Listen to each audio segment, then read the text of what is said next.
Vanessa, 31 years old, learned one brutal thing about family the hard way. People who believe you owe them something will never respect your boundaries, your time, or your life until you force them to.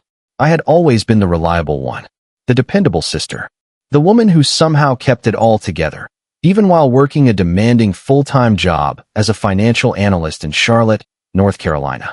I lived alone in a two-bedroom apartment near the South End, furnished with clean white curtains, a navy velvet couch, and brass-accented lamps I had picked out after weeks of browsing. Everything in my life was orderly, structured, and balanced until my brother, Marcus, decided I existed to make his life easier. Marcus had 2 kids, both under the age of 10. Their mother had walked out years ago, and instead of stepping up, he had stepped out. Every weekend, to every bar, every late-night lounge, and every so-called self-care sauna trip with his friends.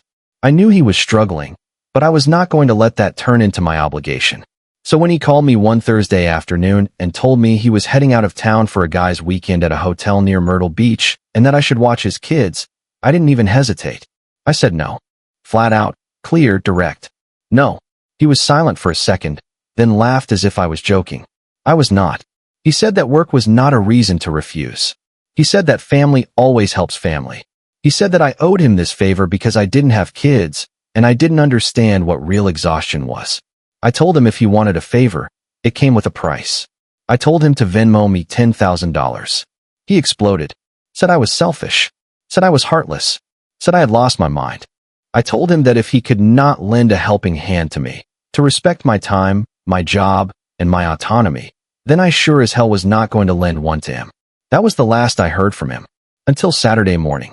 I was walking out my front door, ready to head to the office for a weekend work session. A quarterly report had just come in, and I needed to finalize numbers before Monday. I was halfway to my car when I saw them. 2 little figures sitting on the steps of my porch. Marcus's kids. One with a tiny backpack, the other holding a crumpled piece of paper in his hand. My stomach dropped. The note was written in his awful, all-caps handwriting. Surprise. You've been chosen for a special family weekend. I've booked the hotel. Can't cancel. Thanks for stepping up. I stood frozen for a moment. My brain scanned every possibility. Was this a joke? Was he hiding in the bushes? But no, he was not there. Just his kids. Alone. On my porch. Like a dropped-off Amazon package I had never signed for. The fury that boiled up in me was unlike anything I had felt before. I had told him no. He had treated my no like a negotiation. Worse, he had manipulated me, weaponized the children, abandoned them, and assumed I would fold.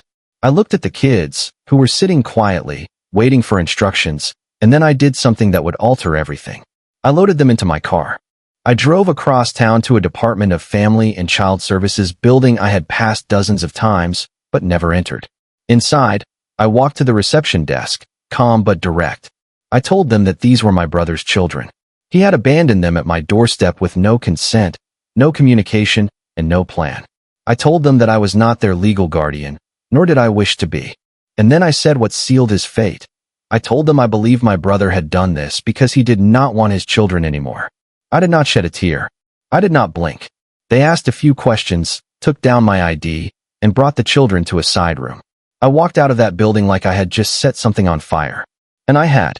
By noon, I was back at my desk in the office tower uptown, sipping coffee and clicking through spreadsheets. But miles away, 2 young children were being registered into emergency care, with 1 note and 1 name listed as next of kin, Marcus. The problem was, Marcus was off the grid.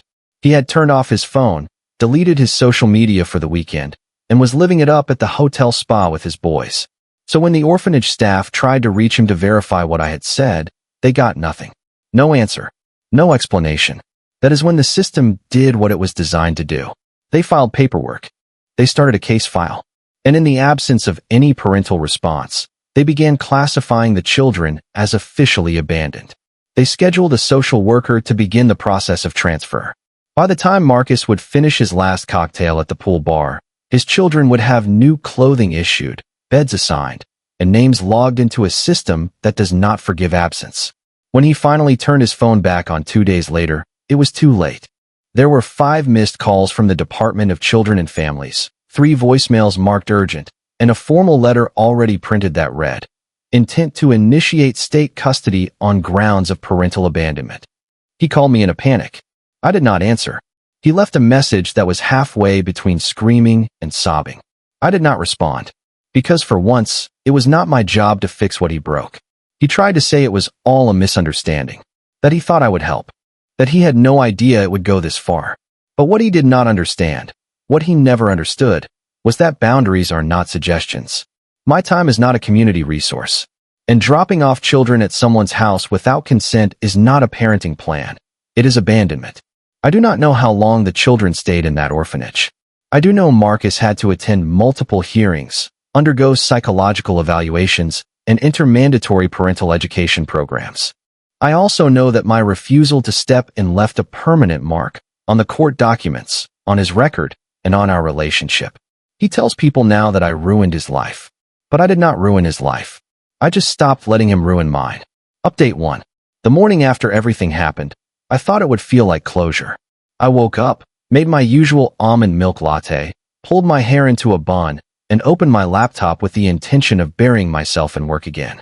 Numbers were always easier than people. But something kept gnawing at me, a kind of restlessness, the kind that curls in your stomach and does not leave. I tried to push it down. I told myself that what I had done was right. My brother had crossed the line, and I had finally drawn one that could not be erased. Still, there was a strange emptiness in the silence that followed. It was not until around lunchtime that I saw it. I was scrolling through social media, just killing a few minutes before my next meeting, when I came across the post. It had been shared by a local community page that reposted content from area shelters, hospitals, and orphanages. The image stopped me cold. 2 children sitting side by side on a plain beige couch, hands folded in their laps. Their clothes were too big, standard donation bin fare, and their faces had that vacant look of kids trying not to understand where they were. At the top of the post in bold blue letters was the name of the orphanage, and below that, in soft, carefully worded text, the line that made my breath catch in my throat. These siblings are looking for a loving and permanent home. Their current guardian is unavailable, and we are seeking a family who can provide a safe and supportive environment. My heart pounded as I stared at the picture. It was real, more real than it had been in the moment when I handed them over at the office, more real than when I walked away and returned to my workday as if nothing had happened. The system had moved fast, faster than anyone expected, and now the entire city could see it. My brother's children. Available. Listed.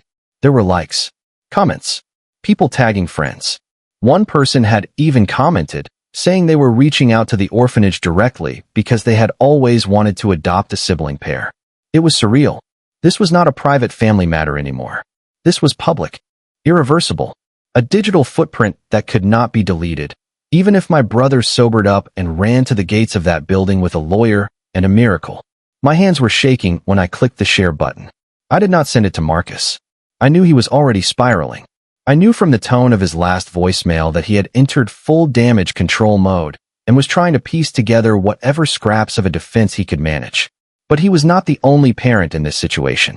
His wife, Nicole, had been living in Arizona for months. They were separated, technically, but not legally. She had flown out there for work, then stayed when the job turned permanent. She always said she would come back for the kids once she settled in, but months had turned into a year, and Marcus had never followed through with the custody paperwork.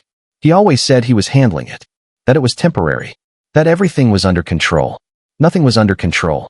I had not spoken to Nicole in months, but I still had her number. I had never planned to get involved in their mess, and I had certainly never wanted to be part of their broken family dynamic. But as I looked at the picture again, those wide, uncertain eyes, the caption asking for a family, I realized this was bigger than me, and it had spun so far out of bounds that I no longer knew what would happen next. I took a screenshot of the post. Then I attached the link. And then, without adding a single word, I hit send. Nicole was 600 miles away and completely unaware of what had happened. She had no idea her children were now in a government-run facility, sitting on donated furniture, eating off plastic trays, being offered to strangers as if their entire history could be erased with a kind word and a new last name. She had no clue that Marcus had abandoned them so recklessly that the state now considered them orphaned. She did not know that the court had already assigned a preliminary caseworker and that the paperwork to terminate parental rights had been prepped for review. She did not know because no one had told her. Until I did. This was no longer a sibling dispute, no longer a boundary lesson. This was a disaster. And I had triggered something neither of them could stop. I did not feel regret. I felt a strange mix of horror and vindication. Like watching a fire you started burn higher than you ever intended, but knowing deep down it was the only way to get anyone to notice how dry the forest had become. The moment I hit send, I knew everything had shifted. Nicole was going to explode. The situation was out of control now. And I had just poured gasoline into the inbox of the one person who could bring everything crashing down. Update 2. By the time I saw that Nicole had read the message, nearly 20 minutes had passed. I sat in silence, watching the little scene indicator hover like a storm cloud. No reply. No typing.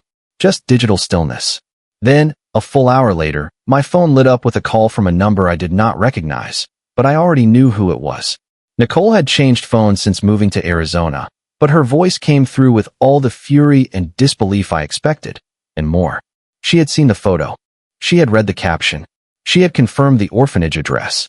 And then she had booked the first flight back to Charlotte. By nightfall, she was already texting me from the airport. She did not want to waste a second. She had not even waited to pack properly, just stuffed what she could into a duffel bag, grabbed her documents, and left. Her fury was volcanic. Not at me, though. At Marcus. Because in all the chaos and dysfunction of their marriage, she had never imagined he would do something like this. Not once had he told her he was planning to disappear for a weekend of alcohol and steam rooms. Not once had he mentioned leaving the kids with anyone.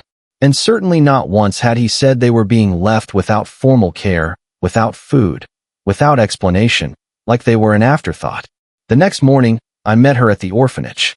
I was the one who had tipped this entire situation over the edge, and I knew I had to see it through, even if just to act as a witness to the damage that was now spreading like a flood through the wreckage of my brother's choices. Nicole looked exhausted when I saw her. Her eyes were bloodshot. Her hair was tied back with the kind of haste that only comes from urgency, and her expression was a mix of rage, sadness, and raw disbelief. But her first instinct was to go straight to the children. The orphanage staff were stunned. It turned out no one had known how to reach her. The only contact on file had been Marcus's phone, which, of course, had been silent for days. When she showed up with a passport, a birth certificate, and every other legal document they needed, the workers almost cried. Relief poured off them in waves. For a system that so often watched children slip into months or years of limbo, having a biological parent show up, paperwork in hand, was the kind of miracle they rarely got. One of the staff members even said it felt like a scene out of a movie, a miracle reunion. But for Nicole, it was no miracle. It was a betrayal. While she signed the release forms, I stood off to the side, watching everything unfold. The children lit up when they saw her, running into her arms, their tiny backpacks swinging behind them like parachutes. Nicole clutched them with a grip that looked both protective and furious, like she had to physically hold herself together in order not to collapse from the weight of the situation. The staff handed over papers, instructions, medical checkup records, a bag with a few things the kids had been given, a toothbrush, a donated hoodie, a new pair of shoes. Nicole took it all without flinching. She was still shaking when we walked back to the car. She had rented one on the way over from the airport. That was when she turned to me and said she needed help. Not with the children. With leaving. She was done. Not just with Marcus's games, but with the entire illusion of shared parenting. She had always known he was irresponsible. But this was beyond the line. She told me he had not returned a single call, had not answered one voicemail, had not even sent a text. He was still off the grid. Probably on his third beer and fifth brag about how relaxed he felt now that his kids were taken care of. Nicole had tried to give him space for months, tried to believe that the distance would clarify things, that separation might bring perspective. Instead, it had revealed the rot beneath everything. He did not want to be a father. He wanted a babysitter with no boundaries and a get-out-of-jail-free card for every mistake. She told me she needed to leave before he came back. She said she had no interest in being around when he stormed in demanding answers, trying to spin the story into something forgivable. She was taking the children and going somewhere safe. Not permanently, not yet. but long enough to make it clear that this was over. She needed help packing up the rest of her things that were still stored in the rental house they had briefly shared. She had left some of her clothes, documents, even a few valuables in the attic before moving west. She asked if I could go with her, just for an hour, just to keep her grounded in case things got worse. I was shocked, not because I disagreed, but because I had not expected the aftermath to move this quickly. I thought there would be yelling, court, some kind of drawn-out resolution. But Nicole had always been decisive when she wanted to be, and this was her limit. Her children had been made a public display, treated like disposable luggage while their father toasted with friends and floated in chlorinated water. So I nodded. We drove across town to the small bungalow they had rented for a few months before things fell apart. I had not been inside it since a birthday party years ago. Now it felt ghostly, boxes stacked by the wall, curtains half taken down, and the distinct stillness of a place no longer lived in.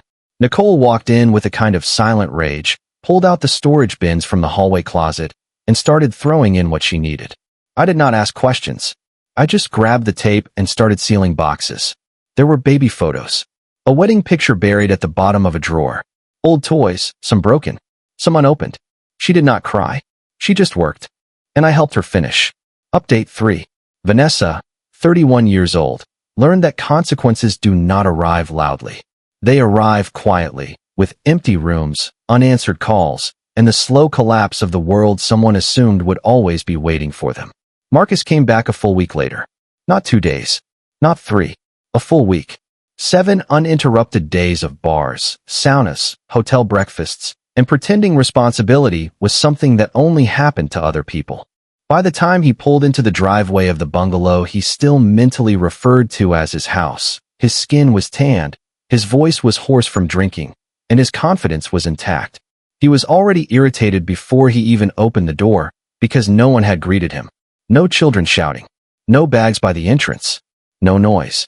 Just silence. At first, he assumed Nicole had taken the kids for the afternoon. Then he noticed the missing things. The shoe rack half empty. The coat hooks bare. The framed family photo gone from the hallway wall, leaving behind a lighter rectangle of paint like a scar. He walked through the house room by room, confusion slowly replacing irritation. The children's bedroom was stripped to the basics. Bedsheets gone. Toys missing. Closet hangers empty. That was when panic set in. He called me. I did not answer. He left a voicemail that started angry and ended unsteady. He demanded to know where his kids were. He accused me of overreacting. He implied I had hidden them out of spite. When I finally returned his call hours later, I kept my voice flat and calm and told him I had no idea which children he was talking about. That sentence cracked something inside him. He was so sure I would cave, so sure I would scramble to explain, to fix, to take responsibility for his mess like I always had before. Instead, he was met with indifference. He drove straight to the orphanage next. That was where reality finished the job I had started. They showed him the file, the timeline, the intake report, the record of unanswered calls, the mother's emergency appearance with identification and custody documents, the release forms signed and finalized, the note stating that the children had been transferred to their mother's care pending further legal proceedings. They did not raise their voices. They did not accuse. They simply laid out the facts. He had abandoned his children. The state had documented it. And Nicole had acted. The color drained from his face as he read. His hands shook so badly he had to sit down. The staff watched him carefully, trained to recognize the signs of men realizing too late that the system does not negotiate. He asked where Nicole was. They told him she had declined to share her address. He asked how to reach her. They told him to contact his attorney. He did not have one. That was the moment Marcus broke. He showed up at my apartment that night unannounced, pounding on the door like a man drowning. I did not let him in. Through the door, he blamed me for everything. He said I had set him up. He said I had gone too far. He said family does not do this to family. I listened in silence, leaning against the doorframe, feeling nothing but distance. When he finally ran out of words, I told him the truth he had avoided his entire adult life. He had done this to himself. And then I closed the door. Nicole filed for divorce 3 days later. She did not ask for sympathy. She did not ask for understanding. She asked for everything she was legally entitled to, and then some. She used the orphanage documentation as evidence. The abandonment report. The week-long disappearance. The history of neglect she had quietly kept records of for years. The court did not hesitate.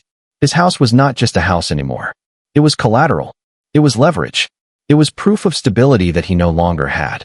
She got the house. She got the remaining savings. She got primary custody. Marcus got a court-ordered parenting class, supervised visitation he could not afford to attend, and a judgment that followed him like a shadow. Friends disappeared fast. The same people who had clinked glasses with him a week earlier suddenly stopped answering calls. Family members who once preached forgiveness now avoided eye contact. No one wanted to take in a man whose mistakes had become this visible.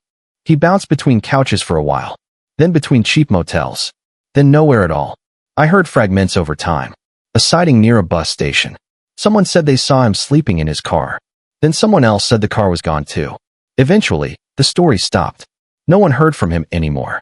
Not because they could not find him, but because no one was looking. Nicole left the state with the children and built a new life somewhere Marcus would never touch. She sent me one message months later. Not long. Not emotional. Just a thank you for sending that post. She said it saved her kids from growing up in chaos disguised as normal. That was the end of it. There was no redemption arc. No tearful apology that fixed everything. Just a man who believed he could dump responsibility at someone else's doorstep and walk away. Only to discover that when you abandon your children, the world keeps the receipt. I still live in my apartment. I still work the same job. My life did not implode. It clarified. Marcus thought family meant obligation without consent. I taught him the difference between help and entitlement. And the silence that followed him into homelessness was the sound of consequences finally catching up.